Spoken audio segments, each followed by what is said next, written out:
Casting उनको भी जीव में एक्टर नाम डालो, प्रोड्यूसर चाहिए कि वहाँ पे एक्टर नाम नाम मिल जाए। पिक्चर बनाने वाले को पिक्चर बनाने चाहिए।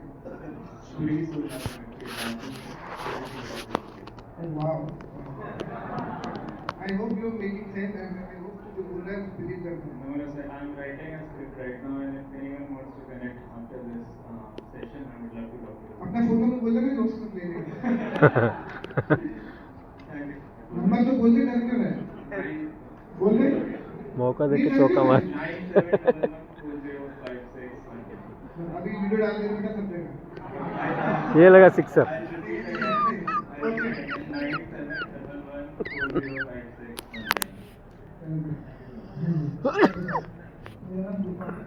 गुलफाम, यस सर। सर आपने अभी बोला था कि आप ये माइक ऐसे पकड़ना। हाँ हाँ, मेरा नाम गुलफाम सर।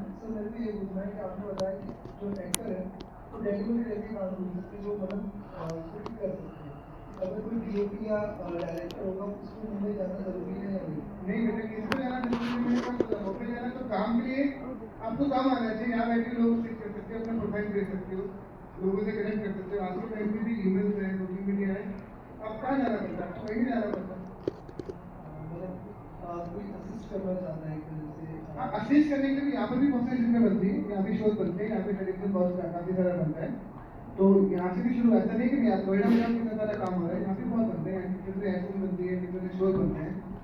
दिल्ली से बॉम्बे में कितने डायरेक्टर हैं दिल्ली में शूट करने के लिए, कितना कुछ काम होता है। कॉन्ट्रैक्टर फर्स्ट एडिटर में एसोसिएट से मेरे को एडिट चाहिए, उनके बाद इंग्लिश बना, कौन कौन से लोग एसोसिएट है, कौन से लोग फर्स्ट इंग्लिश बना, उसके बाद बात करते हैं। Thank you sir.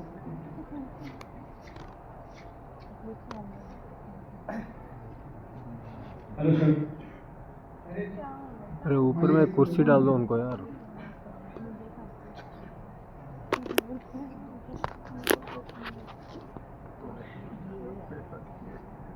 Give him a really big round of applause. Come on. And we will start from ground below and reach to the top and come back to share with others. Tell me, how many? Very, very. The rarest of the rare, Mukesh Chhabra. Give him a. Hello sir. Hello sir. इधर sir सामने। मेरा नाम Aditya Kumar sir. मैं IIMC Delhi से हूँ, भारतीय संचार संस्थान से, मीडिया का छात्र। मेरा सवाल सर ये है आपसे कि भाषा एक अहम हिस्सा होता है फिल्मों का और उसका संवाद। तो जो हिंदी सिनेमा का संवाद है सर, वो इंग्लिश में बदलते जा रहे हैं। लेकिन एक तरफ यूपी और बिहार से आने वाले लोग जिनका लहजा में रॉ को रॉ, उसमें कंफ्यूजन होता है, शॉ और शॉ में काफी कंफ्यूजन होता है। तो उसमें आप कैसे आइडेंटिफाई करते हैं किरदारों में? मेरी कहानी डिजाइन करते हैं।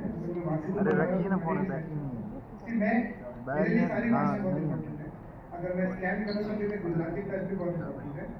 अगर मैं कार पूछे तो गुजराती टच बहुत इम्पोर्टेंट है। मैं लफ्ज़ कर रहा हूँ या मुरंदर कर रहा हूँ तो मुझे वो पाकिस्तानी थोड़ा उर्दू लहजा भी जरूरी है। अगर मैं तो ऐसा मेरे लिए हर लैंग्वेज बहुत इम्पोर्टेंट है। हमारे हिंदुस्तान का कुछ किस्मती है कि हम इतनी सारी भाषाएं बोलते हैं और हमारे पास सबके लिए काम है। पर हिंदी फिल्म इंडस्ट्री में लैंग्वेज की प्रॉब्लम थी नहीं, पता नहीं उनको क्यों लगा, शायद तो लीडर से सवाल पूछते रहते हैं। लेकिन ऐसा प्रॉब्लम मुझे फील सर, मुझे ऐसी कोई प्रॉब्लम फील नहीं हुई क्योंकि आजकल जितने लोग हमने हिंदी भाषा में लोग कास्ट किए हैं, क्योंकि हमको हिंदी फिल्म बनाते हैं। लखनऊ, यूपी, बिहार, भोपाल, जितने लोग यहाँ के कास्ट सबसे अच्छे एक्टर इंग्लिश शहरों से मिलते हैं। बात अगर आपको बताऊँ कि आपकी भाषा बहुत काम होती है, सर्च या की प्रॉब्लम होती है, लेकिन हम उसको अगर आपको पता है आपकी प्रॉब्लम है तो ठीक हो सकती है। लेकिन प्रॉब्लम नहीं है, भाषा है, उसको रिसर्च करनी चाहिए और उसको ठीक करना बहुत जरूरी है। लास्ट सवाल मेरा, और OTT में जो सर भाषा का बैरियर खत्म हो चुका है सर, वो आपके लिए कितना मतलब चैलेंजिंग है? मेरे लिए चैलेंजिंग तो हर काम चैलेंजिंग होता है। मेरे तो हर भाषा में काम करता हूँ। अगर मेरा नाम मेरा अभी क्लासिक पूरा गुजराती फिल्म मान लो, मुझे तमिल, तेलुगु, मलयालम, मुझे हर भाषा की फिल्म में कास्ट करने के लिए मैं कास्ट डायरेक्ट करता हूँ। मैं कोशिश करता हूँ कि हर भाषा की फिल्म में काम करूँ, फिर मुझे सब तरह की फिल्मों में कास्ट करना है। नॉट ओनली बॉलीवुड फिल्म के अंदर, मुझे हॉलीवुड की इंग्लिश फिल्मों में कास्ट करना है, मुझे सब जगह कास्ट करना है। मुझे तो कभी ऐसा बारे खाली मुझे सब जगह करना है। सर आपसे पहली बार मिलना हुआ है तो मतलब काफी अच्छा लगा मिल गया आपसे। काफी शानदार जगह, बहुत लाजवाब हुई। Thank you.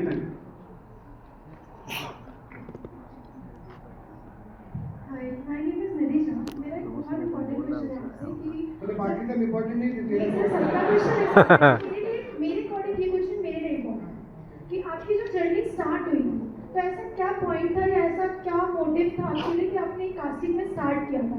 कुछ ऐसा इंसिडेंट हुआ था या क्या आपको मोटिवेट करता है इस चीज़ को स्टार्टिंग से लेके अब तक इतना लॉन्ग जर्नी कंप्लीट करने में? जब मैं रणदेव सर के इंग्लिश है तो मुझे इसी डिपार्टमेंट में था कि एक्टर का ध्यान रखना, एक्टर फर्स्ट। मैं खुद जैसे श्री राम सिंह या मंडिया के सिंगर करके गया, मैं बहुत से एक्टर को जानता था, तो मैं उधर इसको कास्ट कर दूँ, इसको कास्ट करूँ, तो मुझे बहुत से लोग हिट करते थे कि तू बहुत अच्छा सोचता है। आमिर सर ने बोला मुझे रणदेव सर जी के टाइम पे, शाहरुख सर ने बोला मुझे ना तू बहुत अच्छा सोचता है, बहुत साल पहले के बात है, चकते के टाइम पे बोलते थे, तो मैंने कभी सोचा नहीं था, तो मुझे इशारा करते थे। राजू सर बोलते थे बहुत विशाल भारद्वाज, तो ये सब लोग मुझे इशारा करते थे कि बहुत अच्छा सोचता है Rakesh.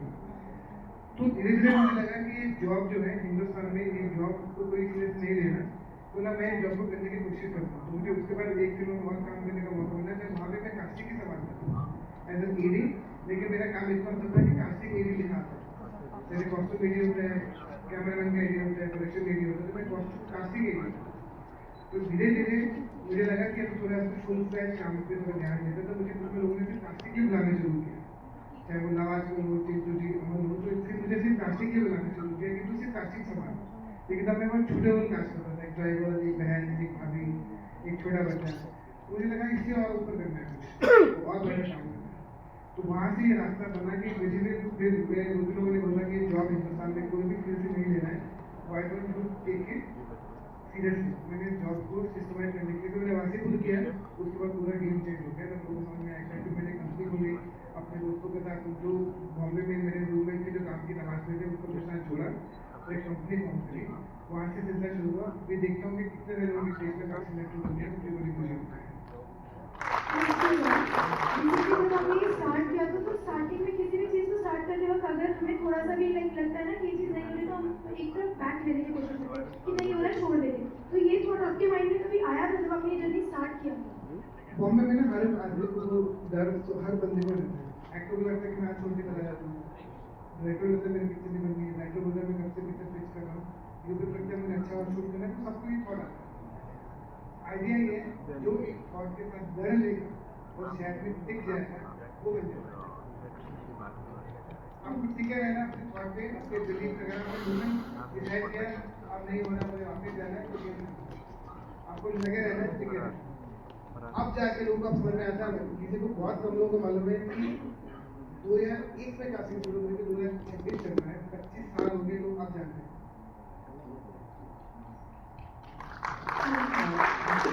We have one last question, please. We are getting a little over. Hello over acting कर रहे हो।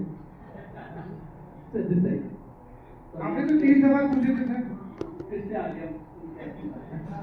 So in everybody's career there are certain ups and downs. So is there any moment you can recollect where you were down and then how did you rebound from it? Sir मैं life में 2-3 बार बहुत ज़्यादा down हुआ। सबसे पहली बात तो कि मैं 2016-17 के बाद जब गैंगटॉक से हिट हो गया था ना सर, तो मैं बहुत ज़्यादा ना उड़ने लग गया। मुझे लगा था कि अब कभी कभी लगता है कुछ भगवान है ना, मैं बहुत उड़ने लग गया था। तो मैं बहुत ज़्यादा घमंडी हो गया था, मैं लोगों से बात नहीं करता था, लोगों का फोन भी उठाता था। तो मैं 3-4 महीने तक ऐसी हवा में रहा। तो एक दिन मेरी माँ ने मुझे बोला कि बेटा तो वो नहीं है जो पहले था, कभी तो थोड़ा बदल रहा है। उस वक्त मुझे रियलाइज हुआ कि मैं, क्योंकि मेरा काम करने लगा, लोगों ने लगा मेरे बहुत एरोगेंट हो गया है, बहुत बदल गया है। तो वो 3 महीने के लिए ना, मुझे अपनी जिंदगी के 3 महीने अभी तक इतने अच्छे से जानते हैं, मुझे बहुत कुछ खोया उन 3 महीने में। तो मुझे मेरी माँ ने रियलाइज किया, मेरे जो बहुत अच्छे दोस्त मित्र हैं, डायरेक्टर, उन्होंने मुझे समझाया। तो वो सबसे बड़ा डाउन पॉइंट था, जब मुझे लगा कि मैं बहुत ज़्यादा उड़ रहा हूँ, तो उल्टा हो। सबसे बड़ा सेकंड पॉइंट था उसके बाद जब मेरी माँ बोली, मैं 3 थे सुशांत के जाने के बाद मैं बहुत ज़्यादा डिप्रेशन में था, क्योंकि मैं फिल्म बना रहा था, दिल बेचारा मेरी बहन की तो रिलीज नहीं हुई थी और पहले इस दुनिया में नहीं रहा। उसके बाद मैं डिप्रेशन में चला गया था, मेरी हिम्मत नहीं हुई थी वापस काम स्टार्ट करने की। तो मैं 4-5-6 महीने कुछ काम नहीं किया। फिर मेरे दोस्तों को मुझे पता फिर से काम करूँ, फिर मैंने दिल बेचारा रिलीज के बाद दुनिया को इतनी पसंद है दिल बेचारा, और मैं एक बार भी खुश नहीं था, बिल्कुल सुशांत नहीं था, मैं कभी खुश नहीं था। तभी मैं अभी भी लोगों को नहीं बोलता कि मैंने फिल्म डायरेक्ट करी है, क्योंकि मुझे हमेशा लगता है कि वो सब तो सुशांत की वजह से हुआ था, वो वहीं चला गया, वहीं खत्म हो गया। तो वो मैं बहुत डिप हुआ, मैं 6 महीने तक कुछ काम नहीं किया। उसके बाद मैंने फिर से काम करना शुरू किया, मैंने फिर से मैंने की वजह से मेकअप देना शुरू करी, इससे लोगों ने मुझे बहुत काम किया मेरा लॉस्ट में मतलब मैं फिर नीचे चला गया। क्योंकि पंजाबी आदमी मानने कितना टाइम होता है, आप समझ सकते हैं मेरी बात चलेगी। उसके 3 महीने बाद मैंने फिर से कुछ काम किया, मैं अपने कमरे में चला गया। उसके बाद मैंने पहली वर्कशॉप करी अपनी जज की अपने मतलब उस वर्कशॉप से मैंने कहा कि कुछ भी हो काम पे लगना है। ग्रुप मैं वापस काम पे लगा, भाई के जैसे ले आया और मैं वापस काम पे लगा। वहाँ से मैंने अपने दोस्तों में देखा, 3 महीने का लाइफ में मुझे हमेशा याद है।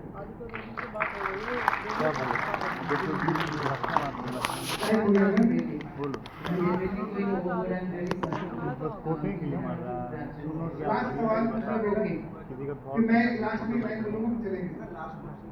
लास्ट बोलो सिर्फ आजा तू भी ला। एक लास्ट सवाल, एक लास्ट सवाल। अच्छा एक आप और एक आप, बस 2 लास्ट सवाल प्लीज। मेरे से मत बुरा नहीं मानती रहती है। Thank you sir. हाँ जी सर मेरा नाम जय दीक्षित है और मैं भी सिनेमा का स्टूडेंट हूँ। सर आपसे मेरा सवाल ये है कि सपोज करो एक कैरेक्टर है और अब उसके एक पर्सन से काफी ट्रेड्स मैच करते हैं, but he may be a non actor और इतना अच्छा एक्टर नहीं है। एट द सेम टाइम आपको कोई बहुत अच्छा एक्टर मिल रहा है बट उसके ट्रेड्स इतने मैच नहीं करते, बट ही इज सेइंग कि मैं अडॉप्ट कर लूंगा ट्रेड्स, मतलब कर लूंगा जैसे।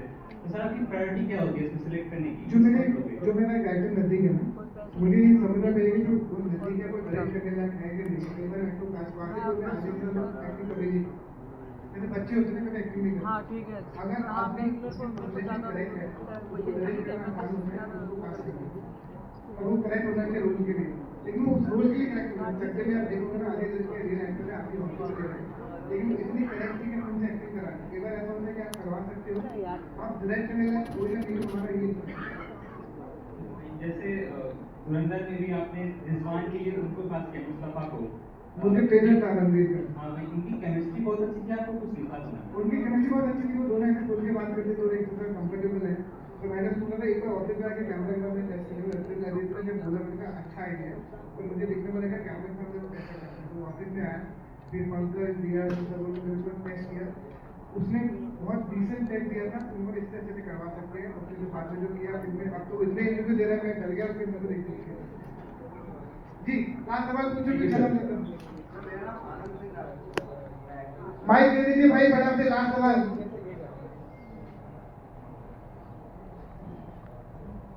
मेरे जस्ट ऐप के बच्चों बेटा काम कर रहे हैं ना बहुत चलने का अच्छे से ध्यान रखना। हेलो सर, तो मेरा नाम आनंद सिंह राजपूत है। सबसे पहले धुरंधर की सफलता के लिए as a casting director Mukesh sir के लिए जोरदार तालियां। सर जब आप एक कैरेक्टर को चूज करते हैं और कैरेक्टर को अपने ऑफिस बुलाते हैं, तो ये कैरेक्टर इस बंदे से प्ले करना है, लेकिन जब आप उससे बातचीत करते हैं तो कभी ऐसा लगता है कि उसके जोनर के अलावा भी मतलब वो सोचते चलता है कि वो नेगेटिव सेक्स का है या कॉमिक है। जब आप उससे बातचीत करते हैं तो लगता है कि यार नहीं इसके लिए ये नेगेटिव सेक्स के लिए नहीं बना है, इसको मैं दूसरा कैरेक्टर हमेशा अभी तो मैंने बोला गौरव खेरा राकेश दिलीप पंकज दीजिए मैं हमेशा मुझे एक और बात मुझे एक्टर अच्छा लगता है। जो मुझे एक्टर बोलता है ना मैं कॉमेडी करता हूँ तो मैं उसको एक्टर नहीं मानता हूँ, कॉमेडियन मानता हूँ। जो बोलता है मैं विलन कर सकता हूँ मतलब तो विलन एक्टर वो होता है जो दोनों कर सकता है। तो मैं सोचता हूँ कि तुम मुझे डिसाइड कर मुझे फनी रोल दे रहे हैं कि सीरियस दे रहे हैं तो मैं डिसाइड करूँ। तो एक्टर की तरह है और मुझे दोनों काम करना आना चाहिए, मुझे सब करना आना चाहिए। मुझे एक्टर कास्ट करना है। मुझे हमेशा लगता है कि लड़कियाँ कि मुझे सर मैं बहुत अच्छी हूँ इस रोल में, तो लगता है मेरा खराब एक्टर है। आप सब में अच्छे होने चाहिए, बोलो क्या करते हो कॉमेडी करनी है मैं करती हूँ, आपको जो बोलो जो करना है वो करती हूँ। वो मुझे ऐसा उसको बताया देना कि मैं जो दूँ फनी कराना है सीरियस कराना है मुझे। मैं एक बात बोलना चाहता हूँ सेकंड आर्टिस्ट से। पहले एक्टर नहीं होते बेटा, सब प्रोसेस होते हैं जो सगल उससे बोल रहे हैं वो राइट। मैं ये कहना चाहता हूँ कि मुंबई गवर्नमेंट 4 साल पहले और वहाँ जाके पता लगा था कि विजय सर के यहाँ इंट्रोडक्शन चलते रहते हैं, तो काफ़ी आर्टिस्ट सर कहते थे मुझसे कि यार ये सिर्फ इंट्रोडक्शन देते हैं, कुछ रिवर्ट वगैरह मिलता नहीं है। लेकिन मैं कहना चाहता हूँ कि 2 बार मेरे पास स्क्रिप्ट आ चुकी है सर के ऑफिस में। वो सिलेक्ट नहीं होगा कोई बात नहीं, मैं और मेहनत करूँगा, लेकिन sir thank you so much. आप जितने ऊपर जा रहे हैं सर, जितनी ऊंचाई को छू रहे हैं सर, उतने ही जमीन से जुड़े हुए हैं sir. Thank you so much. आपसे कम मुलाकात हो पाती है ऑफिस में, पर पापा जी बैठते हैं ऑफिस में, मैं उनसे आए प्रणाम करता रहता हूँ। Thank you so much for the wonderful session, Mukesh. Thank you for the audience. Brilliant audience. question. अगला गेस्ट वाले में बता दो।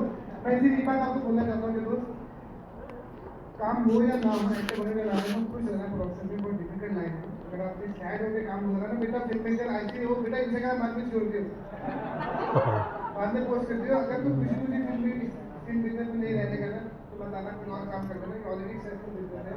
If you can be happy in looking for work then you just make a very difficult. Thank you sir.